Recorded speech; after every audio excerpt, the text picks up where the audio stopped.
오늘 사건 상황실에 전해진 화제의 뉴스입니다. 자동차 부품 속에서 우수수 떨어진 금괴. 어떻게 된 일일까요? 원통형의 금괴가 자동차 부품과 함께 바닥에 놓여 있습니다. 금괴는 한 개당 1kg짜리로 전부 합쳐서 17억 원 상당인데요. 알고 보니 일본으로 밀반출하려다 적발돼 압수된 물건들. 적발된 일당 3명은 어제 오후 4시 50분쯤 부산항 여객터미널에서 금괴를 자동차 부품에 숨긴 뒤 일본으로 가는 보따리 상에게 맡겨 밀반출을 시도한 겁니다. 경찰 조사에서 이들은 국내에서 사들인 금괴를 일본에 되팔아 시세 차익을 노린 것으로 드러났는데요. 경찰은 붙잡힌 일당 등 4명에 대해 구속영장을 신청할 예정입니다. 헝가리에서 유람선 참사를 일으킨 가해 선장이 다시 구속됐습니다. 한국인 25명이 숨지고 1명이 실종된 헝가리 유람선 참사. 앞서 가해 선장은 사고 다음 날 구금됐다가 2주 만에 보석으로 풀려났는데요.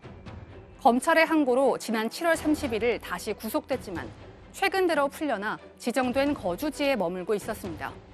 하지만 현지 시간으로 어제 헝가리 법원은 도주가 우려된다는 사유로 가해 선장을 다시 구속했는데요. 주 헝가리 한국대사관 측은 피해자의 가족들이 사고 피해의 심각성과 엄중성, 선장의 도주 우려 등을 고려해 구속 상태에서 재판을 받아야 한다고 관계 당국에 요청해왔다고 밝혔습니다. 지난해 1월 47명의 사망자를 냈던 경남 밀양 세종병원 화재 사건과 관련해 병원 이사장에게 징역형이 확정됐습니다. 대법원은 업무상 과실치사상과 의료법 위반, 사기와 횡령 등의 혐의로 구속 기소된 밀양 세종병원 이사장의 상고심에서 징역 8년에 벌금 1,000만 원을 선고한 원심을 확정했습니다. 이사장 손모 씨는 병원 건물을 불법 증축하고 화재에 제대로 대처하지 못해 의료진과 환자 등 159명의 사상자를 낸 혐의로 재판에 넘겨졌습니다. 1, 2심 재판부는 이사장이 재난 상황에 대비해 불법 건축물을 철거하거나 소방시설을 설치하는 등의 조치를 취하지 않아 화재가 발생하고 피해가 커졌다고 판단했습니다. 경찰이 이춘재 연쇄살인 8차 사건을 담당한 검사와 형사를 입건했습니다. 경찰은 오늘 화성 연쇄살인 사건의 명칭을 이춘재 연쇄살인 사건으로 변경했습니다. 그리고 진범 논란이 불거진 이춘재 연쇄살인 8차 사건 당시 수사 라인에 있던 검사와 형사 8명을 정식 입건했는데요.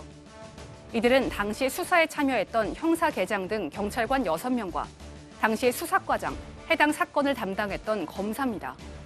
이와 함께 또 다른 사건인 화성 초등생 실종 사건과 관련해 피해자의 유골 일부를 발견한 뒤 은닉한 혐의가 있는 당시 형사계장 등 2명도 입건됐는데요. 다만 모두 공소시효가 소멸돼 이들은 혐의가 입증된다 해도 형사처벌을 받지는 않을 것으로 보입니다.